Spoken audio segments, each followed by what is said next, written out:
स्वित्झर्लंडच्या जिनिव्हामधील जागतिक व्यापार संघटनेची मंत्रिस्तरीय परिषद नुकतीच संपली आणि या परिषदेमध्ये वेगवेगळ्या मसुद्यांवरून विकसित आणि विकसनशील देशांमध्ये तणाव पाहायला मिळाला।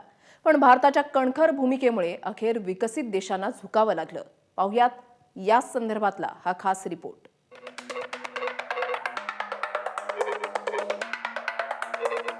जिनिव्हातल्या जागतिक व्यापार संघटनेच्या परिषदेत अखेर विकसित राष्ट्रांनी भारतासमोर नमती भूमिका घेतलीच आणि अनेक विषयांवरच्या मसुद्यांवर भारताची बाजू ऐकून त्यावर विचार करण्यास भागही पाडले।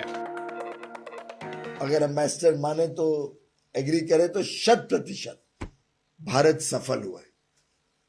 आज ऐसा कोई विषय नहीं है जिसमें हमें जरा भी किसी प्रकार की चिंता के साथ भारत लौटना है। 12 जून पासून जेनेवा इथं WTO मंत्रिस्तरीय परिषदेला सुरुवात झाली। पुढचे 5 दिवस या परिषदेमध्ये अनेक मसुद्यांवर चर्चा झाली। या चर्चेदरम्यान विकसित देश आणि विकसनशील देशांमधला तणाव समोर आला आणि याचं मुख्य कारण होतं विकसित देशांची आडमुठी भूमिका।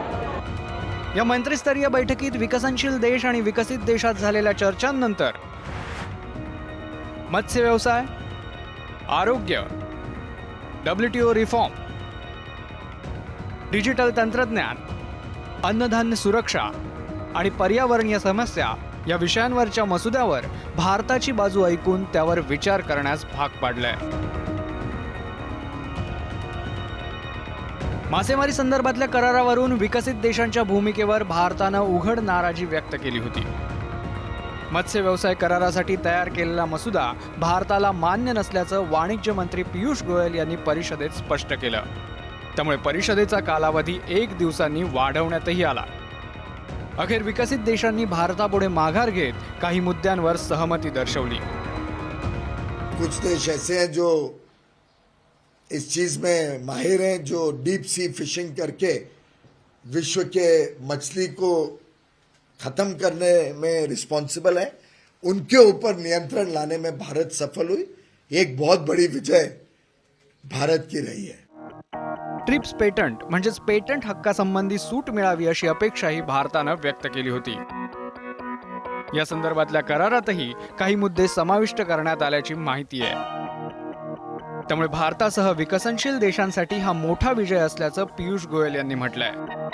भारत ने जो जो बातें रखी वहां, जो जो हमें माननीय प्रधानमंत्री जी ने मार्गदर्शन दिया था कि इन चीजों पे आपको WTO में फोकस करना है, अब पूरा विश्व एक्नॉलेज कर रहा है कि वही वास्तव में सही एजेंडा था और अल्टीमेटली सब सॉल्यूशंस निकालने में भारत की अहम भूमिका रही।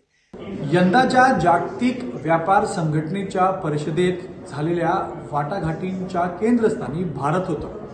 भारतानं विकसनशील देशांचे सर्व मुद्दे अत्यंत ताकदीनं खंबीरपणे मांडले, ज्यामुळे विकसित देशांना प्रत्येक मसुद्यावर झालेल्या चर्चेमध्ये भारताच्या मागणीचा विचार करावा लागला। भारतानं शेतकरी, मासेमारी आणि वॅक्सिन या 3 विषयांवर आपली भूमिका, आपली मागणी ताकदीनं WTO समोर ठेवली आणि या परिषदेच्या शेवटच्या दिवशी मसुद्यांवर लागलेली मोहर ही भारताचा विजय असं म्हटलं जात आहे। गणेश ठाकूर, ABP माझा, जेनेवा। ABP माझा, उघडा डोळे बघा नीट।